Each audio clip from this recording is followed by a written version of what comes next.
Bienvenue à Brothers View, un podcast où on essaie d'apporter différentes perspectives en gardant un point de vue biblique. Moi c'est Raphaël. Et moi c'est Mickaël. Avant de commencer, je voudrais vous remercier, nos auditeurs et auditrices, de nous écouter aussi souvent. Sur les 26 épisodes qu'on a sortis, on a plus de 1000 écoutes en tout. Donc, un grand merci à vous de nous écouter et on espère que vous appréciez toujours encore notre contenu. Aujourd'hui, on va faire la première partie sur la thématique d'une église idéale. Dans le sens un peu comme nous, on pourrait s'imaginer une église utopique, on va dire ça comme ça. Oui. Et cet épisode sera sur le cadre de l'église, donc comment on devrait construire une église, comment l'église devrait être constituée de notre perspective suisse.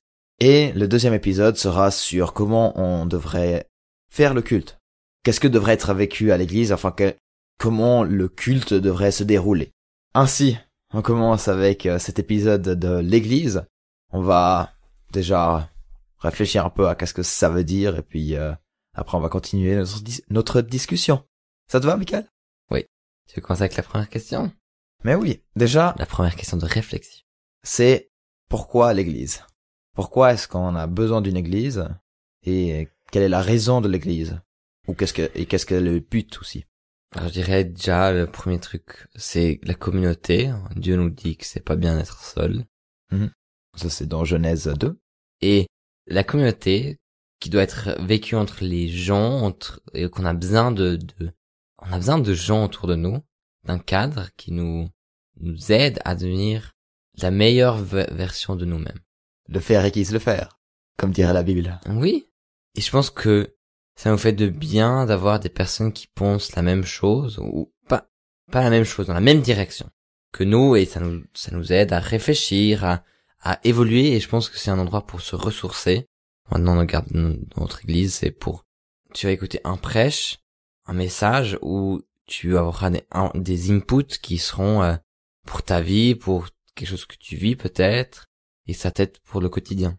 Alors le message, on va en parler dans le prochain épisode, mais l'église fait partie d'un mouvement, c'est aussi un truc assez naturel qui se crée dans un mouvement religieux. C'est qu'on se rassemble pour cette cause, pour aussi savoir où on veut aller.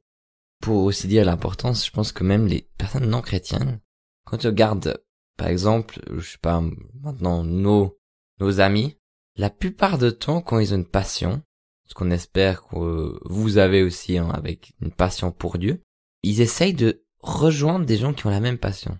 Créer un club, créer un groupe.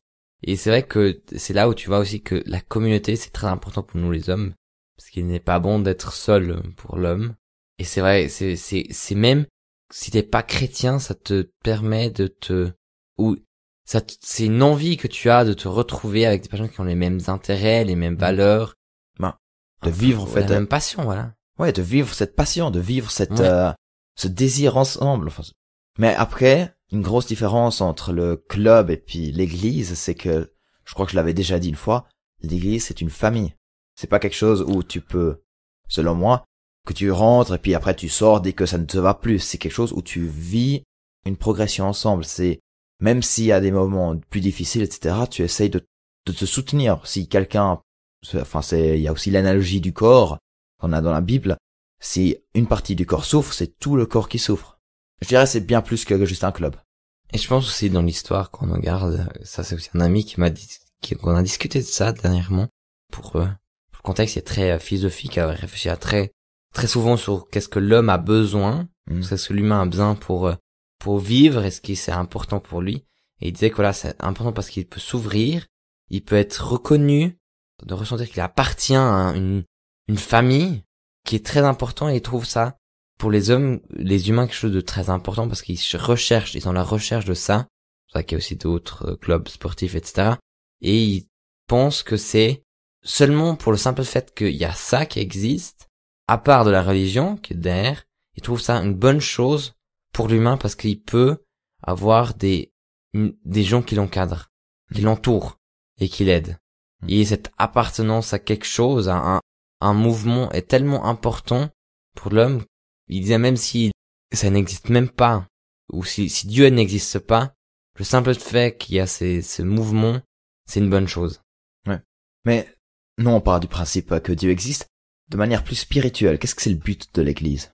Parce que moi, j'ai un peu réfléchi, c'est d'amener en fait ce ciel sur terre. Alors, oui, on peut déjà vivre Dieu, on peut vivre Dieu à travers notre travail, etc. Mais l'Église, il y a plus ce moment où on veut vraiment rechercher la volonté de Dieu, rechercher sa face et le trouver en fait dans ce lieu. Bien sûr, on peut le trouver d'une autre manière et puis à d'autres lieux et c'est même bien. Mais là, c'est encore, on va dire, plus concentré, bien qu'il est omniprésent, etc. Et toi, t'en penses quoi encore de cette spiritualité? Je sais pas si l'Église a un but spirituel pour toi. Je pense que oui, je pense que... Après, moi, je pense que la vie spirituelle, bien sûr, ça se passe pas que dans l'Église, et que t'es obligé de te nourrir aussi à l'extérieur, sans avoir des moments spirituels, personnels avec Dieu. Mais je pense ce côté de communauté, ce côté où des gens se motivent, par exemple, quand tu vois dans un culte des gens qui adorent Dieu, tu vois que t'es pas seul à adorer ce Dieu et t'es pas seul à le glorifier et je pense que ça donne plus de valeur à ce que tu fais parce que t'as pas l'impression d'être seul. Et aussi quand il y a un moment qui est dédié à quelque chose et tu vois que l'Église, comme t'as dit, comme dans cette thématique du corps, où quelqu'un souffre et tout le monde souffre, où tu vois que les gens sont dédiés à cette thématique, à ce sujet, je pense que ça a une force aussi spirituelle qui est grande et qui est importante. Et je pense que à travers un mouvement, tu peux amener, comme un mouvement amène, des valeurs spirituelles pour un groupe et ça peut aider tout un groupe à évoluer plus fort. Je pense que ça, tu peux évoluer plus fort, tu évolues peut-être pas plus vite, mais c'est plus long en durée si t'es ensemble. Il y a plus, d'endurance, c'est, ouais. Seul, tu arrives, c'est plus vite, mais à deux, tu vas plus loin. À plusieurs, on va plus loin, ouais. Voilà. Encore un autre aspect, c'est aussi en fait, justement, vivre ce ciel sur terre à l'église, et ainsi d'être inspiré, de pouvoir le vivre aussi en dehors. Oui, on peut vivre le ciel sur terre, etc., à quelque part d'autre, mais là, c'est vraiment de manière, comme j'ai dit, concentrée, et ça te motive à vouloir vivre aussi ça en dehors. Et je pense que l'église, c'est aussi un endroit où on peut vraiment vivre, parce que c'est le but, en fait, de chaque individu qui va à l'église, j'espère, de vivre cette fraternité, cet amour pour le prochain. Et ça va, on peut dire de manière générale, bien sûr, le monde n'est pas si pessimiste que ça, mais contre le monde, contre l'aspect de ce que tu vis dans le monde. C'est un petit regard, un petit aperçu du ciel qu'on veut justement après amener sur cette terre.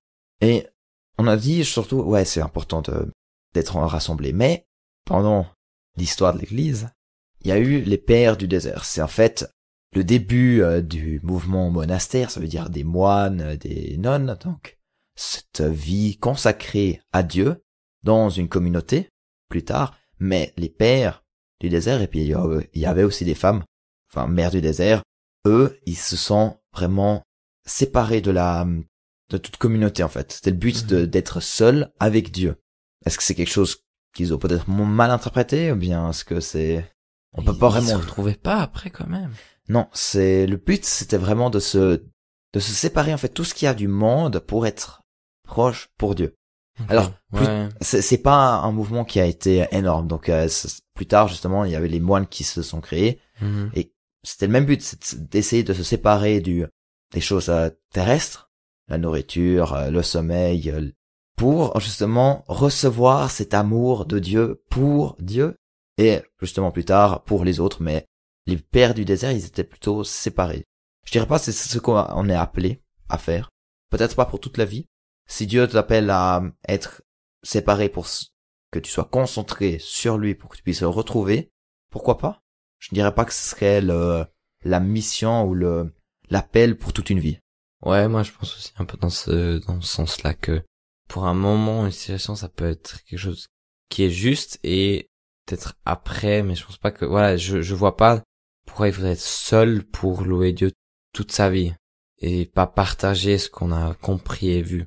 Après, je pense que c'est ça.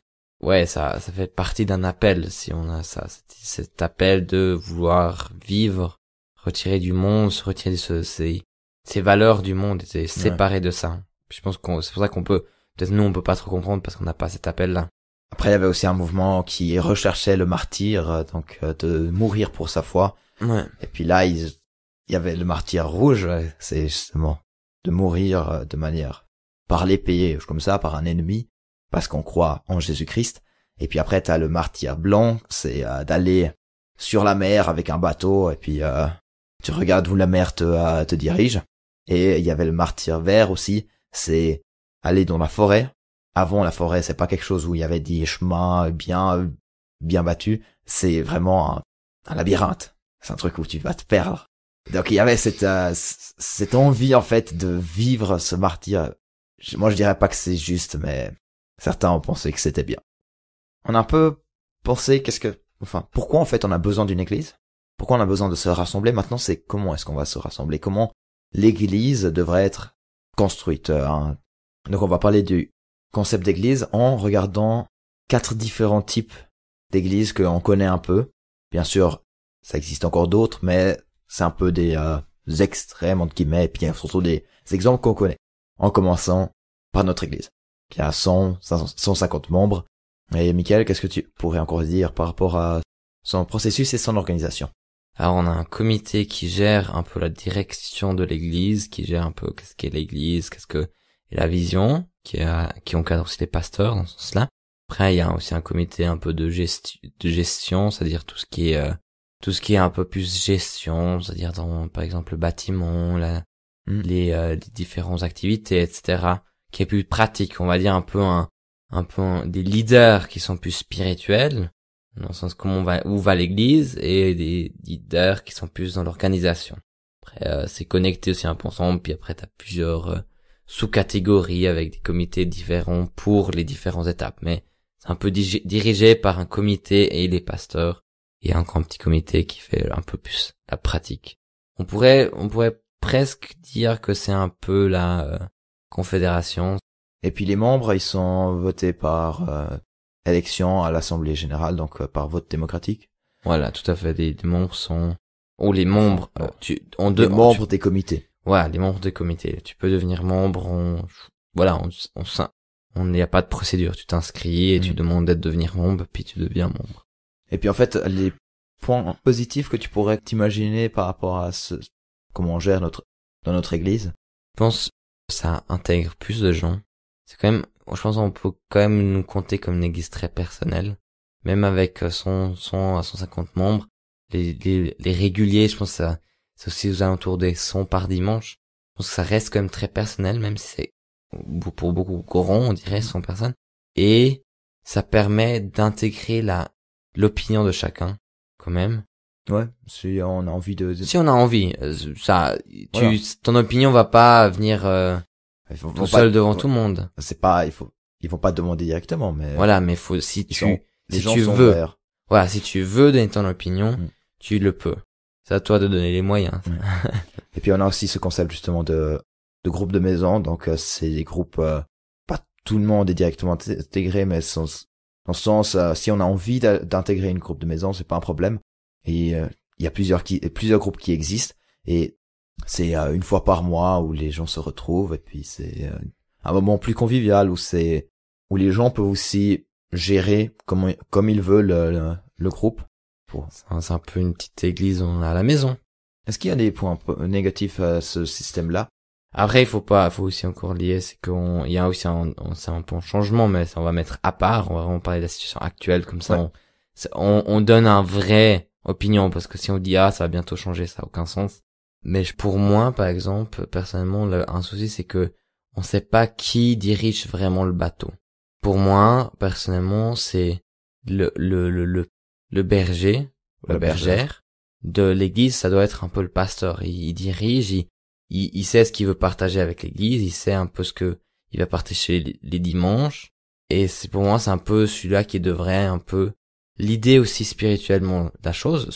Son devoir être seul, hein, je parle pas du tout de ça, mais dans le sens il doit être un peu la personne qui sache qu'est-ce que c'est un peu la stratégie. Ça paraît un peu très entreprise, certes. Ouais. Maintenant, on va rentrer dans le pratique de moi, mais dans le sens que ce soit qu'est-ce que on veut atteindre comme église, qu'est-ce qu'on veut amener, et après que moi je trouve très bien ce comité de gestion, par exemple, où t'as cette pratique qui est appliquée, où t'as un peu les ordres qui viennent d'en haut. On veut que on améliore la communauté, par exemple, ce serait un point.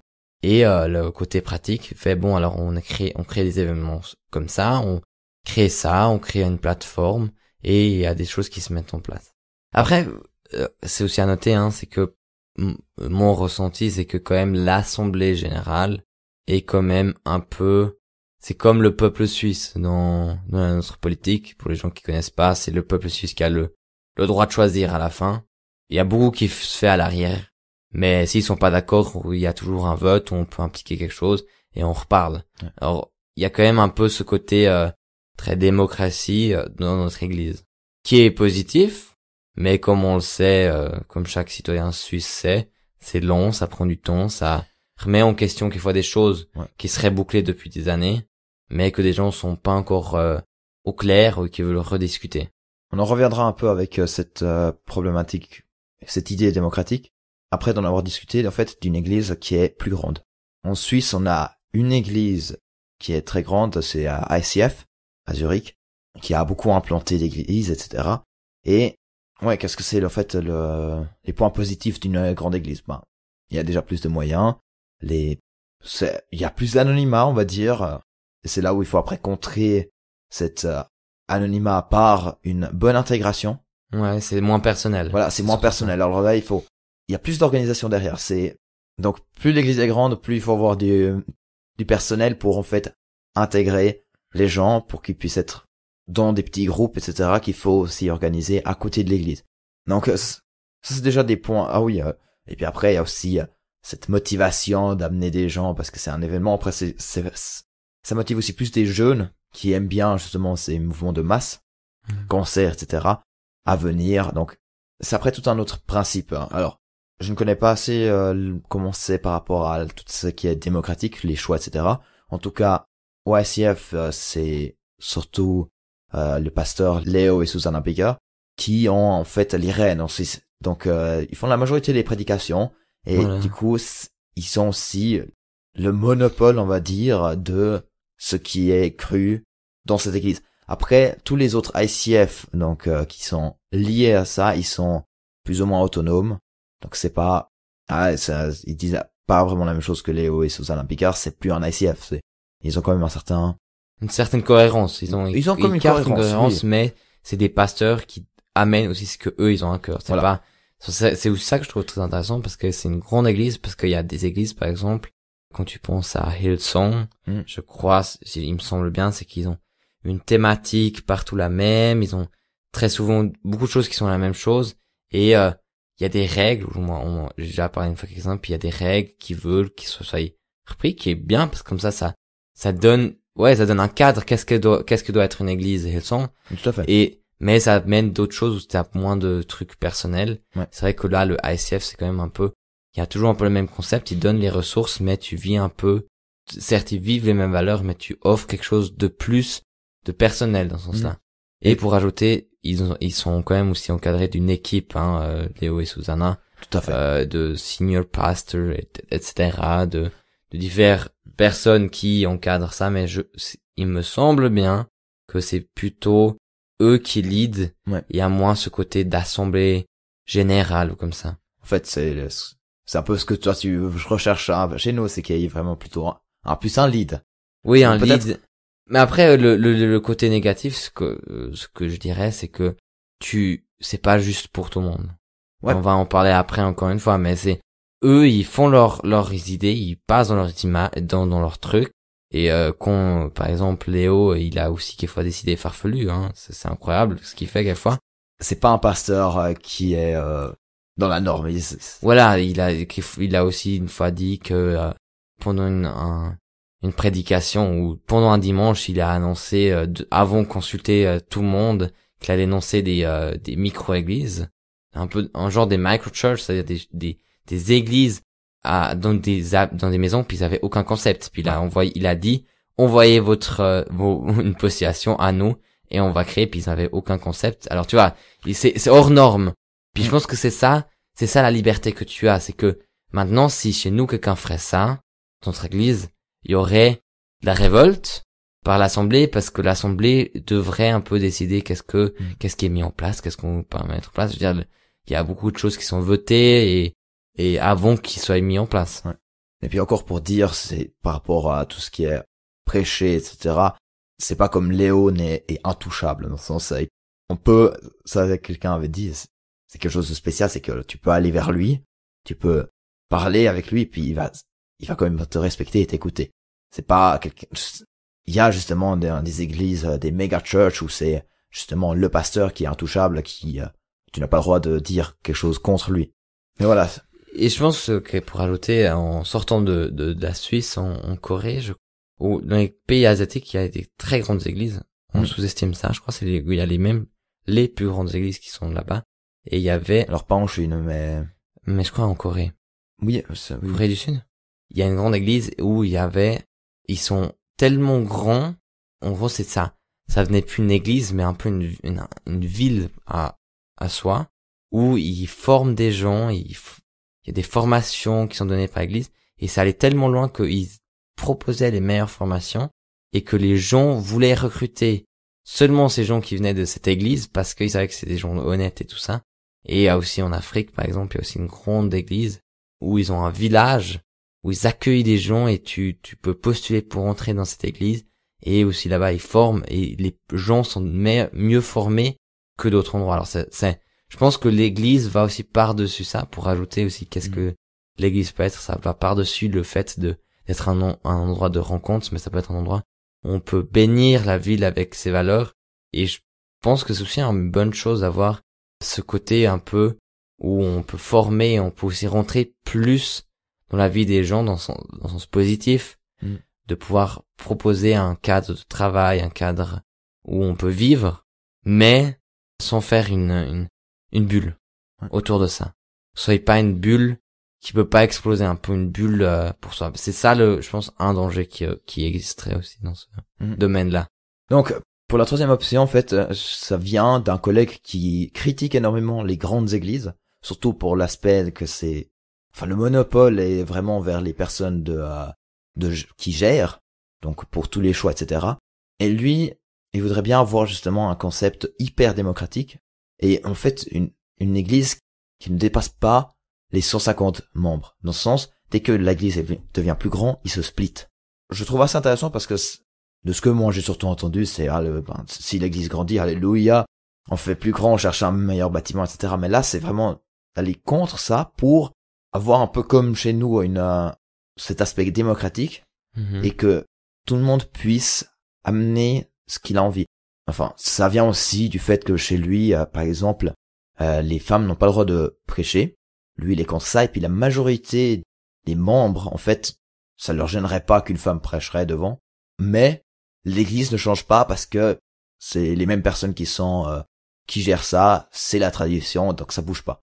Par cela, il voudrait en fait contrer ça dans le sens que c'est les membres qui décident où l'église devrait aller. Ce serait contre en fait ce que toi tu verrais comme idéal entre guillemets, mais ça permettrait justement d'avoir une église qui reflète ce que les membres pensent. Il a aussi proposé de faire une constitution dans ce sens. C'est vrai que vraiment que tout soit écrit et que si on veut changer quelque chose, qu'on puisse citer qu'est-ce qu'on veut changer. Moi je trouve l'idée intéressante. Alors lui et moi-même, je ne connais pas d'églises qui font ça. Donc ce serait un truc qu'il faudrait créer, qu'il faudrait essayer, voir si ça fonctionne. Parce que justement, la démocratie, comme nous on la connaît en Suisse, c'est long, ça prend du temps. Et la majorité du temps, c'est aussi quelque chose qui ne change pas facilement. Ça change plutôt par génération. Mais justement, ça dépend de où tu sors. Dans son église, ils sont déjà assez conservateurs, on peut dire, pour ce sujet-là, et puis en fait ils voudraient bien voir quelque chose d'autre parce que tous les membres, ça leur dérangerait pas de voir quelque chose d'autre. Toi tu verrais un autre point négatif ou positif de ce concept? Je pense que un aspect que je trouve peut-être un peu spécial, c'est qu'il y a certes, je sais pas à quel point des personnes non chrétiennes réagiraient sur ce concept-là. De manière qu'ils peuvent aussi voter eux-mêmes. Ouais, je sais pas qu'est-ce qui convient mieux.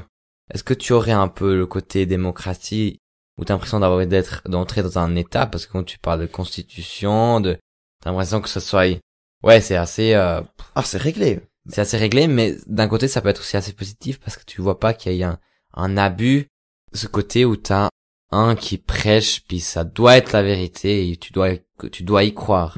Et on dirait presque un peu on blague toujours à dire c'est un gourou. Ouais. C'est le gourou du coin, puis je pense que beaucoup de gens ont peut-être plus de peine sur ça, et ça pourrait aider dans le sens de montrer que c'est pas un leader qui choisit tout et qui mène le bateau. Ouais. Alors, même pas, chez lui, c'est même pas juste un leader, c'est vraiment, c'est un conseil qui gère ça, mais qui ont tous le même point de vue. Je connais pas assez son église pour dire, ouais, ils ont été vraiment choisis ou pas, ou bien si c'est par tradition qu'ils ont été choisis. Ouais. Ça, c'est encore l'autre question. En fait, lui, il veut vraiment réduire l'abus au minimum. Ouais, mais je pense que ça, c'est une bonne option. C'est quand même une bonne option pour ça. Parce que je trouve ça positif. Ça. Quand on parle d'abus, c'est surtout l'abus de pouvoir ou dans le sens qu'on prêche ce qu'on veut que les autres pensent et qu'on ait un peu, ça ait plus une théologie large mais très précise sur un sujet. Radical, que, voilà. Alors. Qu'il y ait qu'une opinion. Mais après, quand il y a des changements qui doivent être des changements qui doivent être efficaces, c'est là où il y a un peu la contrainte, où ça peut être. C'est clair, mais c'est une contrainte qui fait que le risque d'abus est minimal. Parce que dès que t'amènes justement un changement rapide, tu réfléchis pas à tout, c'est ça. Et puis il y a des abus qui peuvent se passer parce qu'on est humain. Puis un autre point, c'est peut-être ce que je dirais que c'est peut-être un peu négatif, on dirait après presque un peu le Parlement où t'as chacun qui va monter sur scène et comme député de son parti, il y a un peu des partis dans l'église. Après, je pense pas avec 100 personnes ou 150 personnes, comme tu disais, la limite, qu'il y ait ce phénomène-là, mais c'est un peu quand il y aurait un sujet, par exemple, on rénovait l'église, t'as le parti qui est pour, t'as le parti qui est contre, puis t'as l'impression que c'est un peu un débat, et ça part après plus dans la politique, dans le sens que tu polarises ton avis autour de toi. Et le problème aussi. Et que tu commences après un peu à être une église qui influence, dans le sens qui influence les gens à un choix. Et ça pourrait peut-être aussi, c'est pour ça que je pense que c'est très difficile là. C'est une bonne option pour limiter l'abus, mais je pense pas que tu peux le limiter complètement. Oui, alors ça 100%. Bien sûr que c'est sûr, mais voilà. Mais le fait de limiter l'église à 150 membres, tu trouves c'est une bonne idée? Moi, je pense que c'est peut-être pas si bête que ça. Bon, déjà seulement pour le fonctionnement, c'est très bien parce que je veux pas, voir 300 membres en train de voter, et de parler. Ouais, alors de manière pratique après, voilà. Oui, c'est ça. Puis je pense que c'est peut-être même pas si mauvais que ça. Après, voilà, ça dépend aussi de ce que tu préfères comme église. Je pense que si t'aimes bien une église un peu, certes, c'est pas petit, mais ça reste moyen, je trouve bien, mais si t'aimes bien être un peu anonyme, comme on disait au ICF, pour une grande église où tu peux aller, tu peux partir et pas trop de gens qui te parlent et ils veulent savoir trop de ta vie, c'est bien. C'est bien pour l'ICF, mais c'est pas bien pour cette limitation. Ouais. Je pense pas qu'on pourra avoir juste un type d'église pour toute la terre. Chaque personne est individuelle et puis devrait pouvoir choisir son église et après aussi d'y rester pour essayer d'améliorer puis grandir avec. Un dernier type encore d'église qui est possible, c'est les micro-églises. On a parlé avec ICF et puis aussi des groupes de maisons, des églises de maisons. Il y a un mouvement en France qui a commencé puis je crois qu'il y a plusieurs mouvements qui ont commencé mais qui sont dans ce style. Le but c'est de créer en fait un culte à la maison. Donc tu invites en fait des non-chrétiens qui viennent et s'ils restent, qui puissent venir régulièrement. Et dès que ils se convertissent ou bien qu'ils deviennent chrétiens, pas parce qu'ils ont été forcés de rester chaque fois, non, mais dans le sens libre choix et puis aussi être enseignés dedans, ils sont appelés à faire de même chez eux. Après c'est un mouvement comme ça, donc il y a une église qui se crée, et pour qu'il n'y ait pas juste des trucs qui sont un peu déconnectés, c'est la personne qui a évangélisé, amené à ce concept, pas ce concept, mais ces personnes-là à faire une autre église est responsable de eux, plus encore de la deuxième génération. Ça veut dire que quand eux, ils auront fait des disciples et qu'ils ont fait d'autres églises, il est aussi responsable pour eux. Donc il doit rester en contact, pas juste les laisser comme ça. Et puis en fait, c'est comme ça que tu crées un réseau de discipulats et qui est une micro-église, quoi. C'est pas, ils se ressemblent pas dans une assemblée. Alors, ils ont des assemblées de manière plus générale parce qu'ils sont quand même liés à un mouvement, mais c'est pas chaque semaine tu vas à l'église, non, c'est chaque semaine tu organises ton culte chez toi avec que ce soit la nourriture ou bien comme ça et tu essayes d'inviter des non-chrétiens pour les faire des disciples. Après, c'est aussi le concept où tu crées un peu toi-même et tu restes toujours un peu dans le même groupe aussi, je crois. Après, je connais pas plus que ça, mais j'ai entendu qu'en Amérique, il y a beaucoup de micro-églises aussi dans ce style-là. C'est aussi un réseau qui se crée, où c'est vraiment le but de, comme tu disais, de faire des cultes chez soi. Et pour débuter directement, moi je pense que pour moi, un truc est très positif à ça. Si on regarde le côté où on reste dans l'église, dans la micro-église, je trouve le côté très personnel, très intéressant parce que tu commences à avoir une vraie relation avec les personnes que tu vois et tu confies un peu plus que quand tu es à l'église, tu vois, Ouais, bien sûr. tu te challenges un peu. T'as une redevabilité à quelqu'un. Si tu lui promets que tu veux travailler sur ça, tu peux en reparler. Et pour le côté où tu évangélises et tu refais des disciples, c'est aussi, je pense que c'est le meilleur outil pour faire du discipulat. Ouais, alors. C'est cette connexion qui est proche. C'est hyper efficace. C'est pas comme l'église, faire du discipulat, c'est hyper difficile, je pense. Ben, on en reviendra justement comment le culte devrait se dérouler dans le prochain épisode. Mais ouais, moi je trouve vraiment positif justement les points négatifs, c'est en fait les points positifs que tu as dans les églises moyennes, les grandes églises, c'est les moyens. Tu peux pas créer un énorme mouvement, ou bien tu peux pas dire faire une action de manière assez rapide. Certes, chaque église, enfin ces micro-églises sont connectées à un mouvement, donc ils ont une assemblée, mais ils peuvent pas dire un dimanche, allez, on se rassemble tous, on va faire d'évangélisation dans les rues, ou bien on va nettoyer les rues. Enfin, c'est un peu plus difficile. C'est chaque groupe individuellement. Et c'est, du coup, un impact bien plus restreint. Après, si c'est qualitativement meilleur ou moins, ça dépend juste de l'attitude de cœur. Ça dépend aussi des gens, est-ce que tu... Tout à fait. Donc, ouais, c'est un peu ça, les points négatifs. Après, je dirais, un autre point, c'est aussi le côté, là, je pense surtout que tu peux entrer dans une bulle. Parce que tout dépend je pense que là, l'abus peut être plus grand. Parce que, par exemple, de prendre des non-chrétiens et reparler avec eux, tu peux un peu donner, pas ce que la Bible pense, mais ce que toi tu penses et ce que toi tu crois. Et c'est vrai que tu peux un peu entrer dans ce côté, dans la Bible, c'est marqué, ou interpréter dans son sens que tu veux. Et c'est là où il y a un peu un danger, peut-être. Et c'est pour ça aussi, c'est important, justement, de garder la responsabilité pour les 2 prochaines générations. Oui. Et ça, je trouve intéressant. Mais après, justement, il y a ce risque, justement, que il y a un mouvement qui se radicalise et la personne, après, voilà, c'est bien sûr, ça part du principe que les gens se connaissent et puis qu'ils ont vraiment une bonne relation. Mais ça peut aussi, je veux dire, ok, bon, j'accepte ce mouvement et puis tout d'un coup, il devient hyper radical. Voilà, c'est ça. Il y a ce risque. C'est un très bon point. Bon, c'est seul. Après, voilà, comment dire, c'est impossible de dire qu'il y aurait pas une radicalité dans un sujet ou quelqu'un qui va prendre son opinion et le faire pour tout le monde et l'imposer à tout le monde.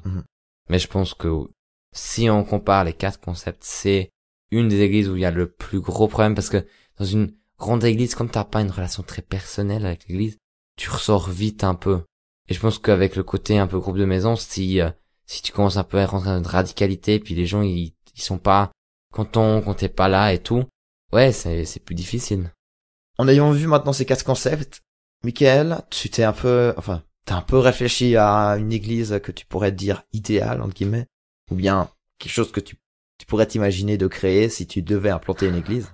Moi, je pense que, pour moi, une église, pour moi idéale, ce serait un peu, comme je préfère que ça soit, comme j'ai dit, un peu ce côté de leader, un équipe de leadership spirituel, qui encadre le pasteur aussi, qu'il y a le pasteur et quelques gens qui l'encadrent. C'est-à-dire, je pense, parlerait d'un groupe de nuit, et qui choisissent et donnent la direction. C'est un peu qui mène le bateau, et avec après un groupe qui rend ça tout dans le sens pratique, qui créer tout ça et après des étapes, des niveaux. Chaque niveau devient plus concret sur le truc pratique qu'on a, par exemple l'enfance, la jeunesse, etc. On pourrait presque parler d'une entreprise, mais que ce soit pas que eux qui choisissent, mais eux ils choisissent la direction et quand il y a quelque chose qui va pas, en tant que membre, avec peut-être quelques conditions, je sais pas, peut-être un peu comme un référendum en Suisse où tu cherches des signatures et tu demandes au peuple et par exemple un nombre de signatures, ça repasse à la votation pour tout le monde. Et je pense qu'un peu dans ce style-là, que s'il y a une fois quelque chose qui va pas, que ça ait revu, réanalyser, re-regarder, est-ce que c'est vraiment correct, est-ce que c'est ok, et après voter. Mais que l'assemblée soit plus un peu, s'il y a quelque chose qui dérange, ils peuvent dire, et sinon ils s'activent pas. Comme ça permettrait d'être efficace, avancer. Enfin, l'efficacité. L'efficacité et que ça soit dans une direction, ça ait quelques personnes qui choisissent un peu la stratégie, qu'est-ce qu'ils veulent amener, qu'est-ce qui est un peu la vision de l'église, que ça soit amené comme ça. Et puis que les membres ont quand même le choix de dire ah non mais ça va pas. Après je pense pour les membres du comité ou de ce comité de leadership, peut-être ou bien je sais pas des votations, mais je penserais plutôt à dire voilà que ce soit un peu fluide, que les gens soient choisis, mais aussi que il y ait un regard très spécifique, que ce soit des gens diverses. Ce soit pas que des anciens, par exemple. Pas que des personnes qui ont déjà 40 ans ici. Peut-être que il y a aussi des jeunes qui soient pris et qui prennent des décisions qui soient un peu, qui représentent l'église. Qui soient très représentatifs. Certes, c'est difficile à 100 personnes, mais je pense que tu peux le faire. Mais, du coup, le nombre de personnes que tu viserais, ou bien, est-ce que ce serait pas limité, je pense. Ce serait pas limité? Aussi grand que ça devient. Ok. Et je pense toujours plus grand, ça devient toujours plus important, c'est de peut-être mettre un cadre et montrer les droits aux gens qu'ils ont. Pour vraiment sécuriser les gens, à montrer que voilà, c'est de montrer qu'il y a une prévention contre l'abus de pouvoir. Parce que je pense à partir d'un certain nombre, c'est ça le danger. Pour contrer l'anonymat qui va se créer à partir d'un certain nombre. Je pense que ce serait après basé sur un différent concept. Je pense que ce serait aussi le but il y aurait l'église, il y aurait les cultes, et après peut-être un peu des genres de groupes de maisons. Je pense que ça c'est quelque chose qui fonctionne bien, où tu as ce côté de partage et de convivialité peut-être plus proche avec des gens. Mais après t'as aussi encore ces différents groupes, tu vois, peut-être tu peux faire des groupes de jeunes différents et etc. Mais après voilà, ça on pas rentrer trop dans les détails, mais je pense se contrer plus avec des activités et permettre à créer un mouvement qui puisse amener des gens plus loin et montrer que voilà, ils sont pas seuls. Je pense que c'est surtout plus ça la motivation pour moi. C'est moins le personnel, parce que je pense que le personnel, tu peux le contrer avec d'autres choses. Intéressant. Alors moi j'ai complètement un autre concept où ce serait plus des micro-églises, enfin dans des groupes de maisons. Et en fait, chaque mois, tu aurais un culte qui serait focalisé sur la lecture de la Bible. Et puis après, il y aurait encore une fois par mois, mais de manière volontaire, un rassemblement théologique où les gens peuvent demander justement les questions théologiques. Surtout, là je dirais plutôt obligatoire même pour les personnes qui leadent les petits groupes, pour qu'ils puissent être enseignés et ainsi regarder qu'il n'y a pas d'abus.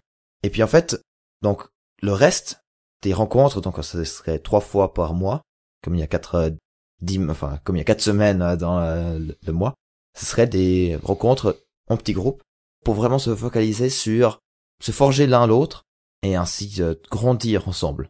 Donc ce serait bien plus individuel que toi. Et puis il y aurait quand même justement cette rencontre à l'église une fois par mois. Là après pour le nombre de membres, faudrait voir, mais que ce soit aussi un peu plus démocratique, qu'il n'y ait pas d'abus non plus pour la rencontre d'église. À partir d'un certain nombre de groupes de maisons, faudrait créer une nouvelle église qui est après responsable. Puis voilà, ça c'est après utopique de manière si on veut vraiment élargir ce concept et que ça fonctionne. Un point négatif de ce concept, c'est justement le problème de radicalité. Il y aura toujours, malgré que les gens viennent obligatoirement dans cette réunion théologique, ils ont toujours encore le droit de ne pas écouter et puis de faire leur truc. Voilà, l'abus c'est quelque chose qu'on doit essayer de combattre, mais il y aura malheureusement. Mais ouais. ça permet quand même de pouvoir faire des trucs un peu plus larges que juste si c'était juste des petits groupes de maisons. Donc après, ouais, c'est tellement individuel une église et ça dépend aussi de ce qu'on cherche. Puis tout à fait. c'est pour ça qu'on va aussi parler après du contenu parce que ça a aussi beaucoup à faire avec ça. Hein. Ouais. Et puis justement, je dis une réunion théologique parce que je suis théologien moi-même et ça m'intéresse. c'est un peu biaisé. Donc ouais, ça c'est un peu notre concept qu'on a un peu réfléchi de qu'est-ce qu'on a vu et puis qu'est-ce qu'on pourrait s'imaginer. Qu'est-ce que vous en pensez? On entendra, enfin. Avec plaisir, si vous dites aussi où vous Ouais. êtes, dans quelle église vous êtes, puis qu'est-ce que vous aimez bien ou qu'est-ce que vous trouvez négatif. Hein. Ouais, avec plaisir, on lit tout ça. Qu'est-ce que vous pensez de votre église? Ou des autres églises? Ouais, comme ça on peut aussi enrichir. Peut-être qu'on a aussi des mauvais avis sur quelque chose. Hein. Y a pas. Ouais, et puis On a... après c'était 4 églises qui sont que nous on connaît. Il y a Voilà. beaucoup plein d'autres concepts, des trucs qui sont entre deux, Voilà. etc. Puis faut pas oublier que c'est très personnel. Tout Comme à on a fait. dit. Chacun cherche quelque chose d'autre dans l'église et a besoin d'autre chose. Donc, Merci d'avoir écouté. et au prochain épisode de Proud to see you.